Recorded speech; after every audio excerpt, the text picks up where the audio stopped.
सुदामा ने एक बार श्री कृष्ण से पूछा, कान्हा, मैं आपकी माया के दर्शन करना चाहता हूँ। कैसी होती है ये?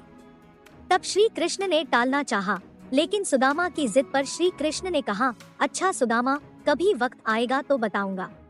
एक दिन कृष्ण कहने लगे, सुदामा आओ गोमती में स्नान करने चले।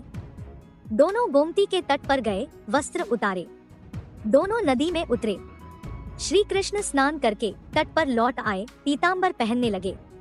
सुदामा ने एक और डुबकी मारी तो भगवान कृष्ण ने उन्हें अपनी माया का दर्शन करा दिया।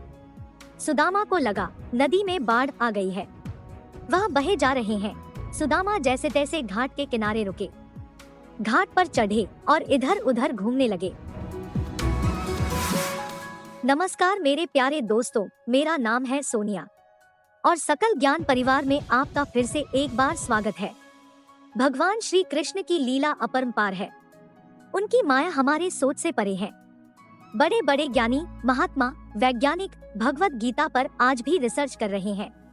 दोस्तों, जो श्री कृष्ण से जुड़ा है वह कभी भ्रमित नहीं होता। श्री कृष्ण की माया देखना चाहते हो तो ये सुदामा की कथा लास्ट तक जरूर देखिएगा। तो चलिए आगे की कहानी सुनते हैं। तो सुदामा घूमते घूमते एक गांव के पास आए। वहां एक हाथिनी ने उनके गले में फूल माला पहनाई। बहुत से लोग एकत्रित हो गए। लोगों ने कहा, हमारे देश के राजा की मृत्यु हो गई है। यहाँ का नियम है, राजा की मृत्यु के बाद हाथिनी जिस भी व्यक्ति के गले में माला पहना दे वही हमारा राजा होता है। हथिनी ने आपके गले में माला पहनाई है, इसलिए अब आप हमारे राजा हैं। सुदामा हैरान हो गया, राजा बन गया और एक राजकन्या से विवाह भी हो गया। 2 पुत्र भी पैदा हो गए। जीवन संपन्नता पूर्वक बीतने लगा। एक दिन सुदामा की पत्नी बीमार पड़ गई और काल के गाल में समा गई। सुदामा पत्नी वियोग में रोने लगा। राज्य के लोग भी पहुंच गए। उन्होंने सुदामा को कहा, आप रोए नहीं, आप हमारे राजा हैं। वैसे भी दुख की कोई बात नहीं, आपको भी रानी के साथ ही जाना है।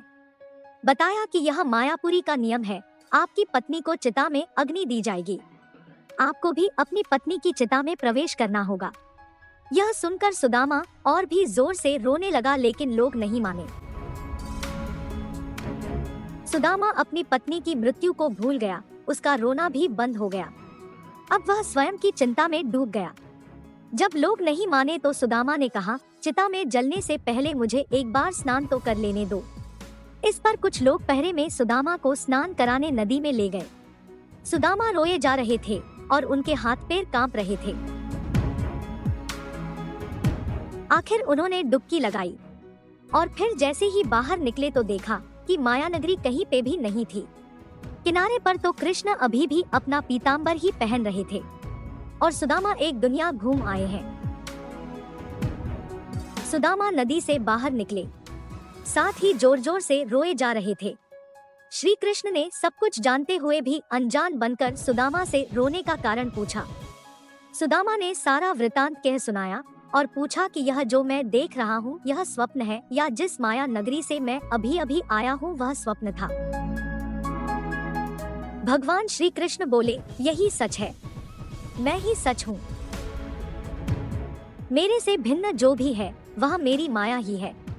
जो मुझे ही सर्वत्र देखता है, महसूस करता है, उसे मेरी माया स्पर्श नहीं करती। जो श्री कृष्ण से जुड़ा है वो कभी भ्रमित नहीं होता।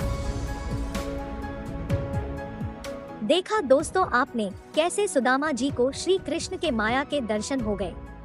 ऐसे ही वीडियो देखने के लिए सकल ज्ञान परिवार से जुड़े रहिए। वीडियो देखने के लिए आपका बहुत बहुत धन्यवाद। जय श्री कृष्ण।